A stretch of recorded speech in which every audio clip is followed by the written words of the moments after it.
చూసారా గుప్తా గారు, పిల్లలు గొడవ పడ్డం పక్కన పెడితే అంజు పాప మాత్రం పెద్ద రాజకీయ నాయకురాల్లాగా మాట్లాడుతుంది.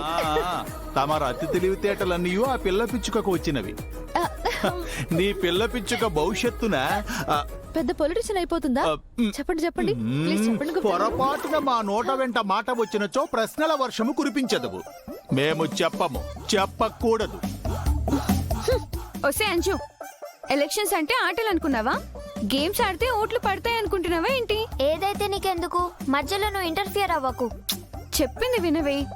అనవసరంగా పంతానికి పోయి వాడు చదువు పాడు చేయకు. నీ పని నువ్వు చూసుకో, మా పని మేము చేసుకుంటాం. అయ్యో గుప్తా గారు, వీళ్ళ గొడవ ఎలా ఆపాలి గుప్తా గారు? అది మా కర్తవ్యము కాదు.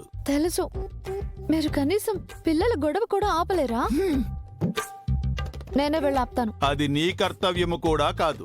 అయ్యో గుప్తా గారు, మీరు ఆపక నేను ఆపక ఇంకెవరు ఆపుతారండి? హో భాగి, భాగి.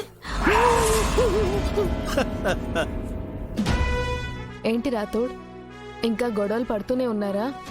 నీతో చెప్పాను కదా మిస్సమ్మ, స్కూల్లో జరుగుతున్న ఎలక్షన్స్ లో పిల్లలు 2 గ్రూపులుగా విడిపోయారు. వీళ్ళింకా కలవలేదా? అక్కడ మిస్సమ్మ, స్కూల్ ప్రెసిడెంట్ ఎలక్షన్ విషయంలో నేను నిలబడనని చెప్పి అమ్ము తెగే చెప్పింది. అంజు ఏమో పంతానికి పోయి ఆనందిని పోటీలో నిలబెట్టింది. వీళ్ళని ఎవరు కలుపుతారో ఏంటో.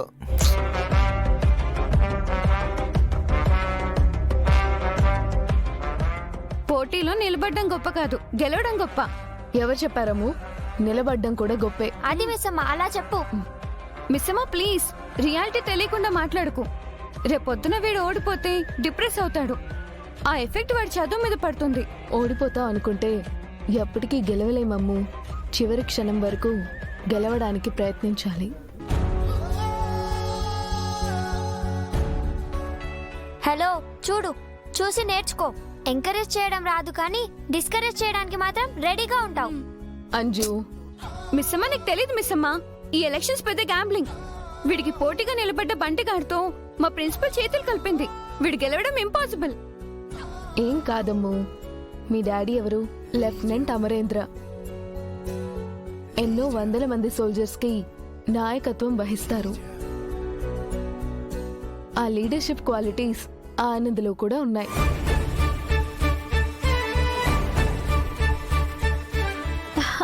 భాగి బాగా చెప్పింది కదా గుప్తా గారు, ఒక నాయకుడి కొడుకు నాయకుడే అవుతారు కదా.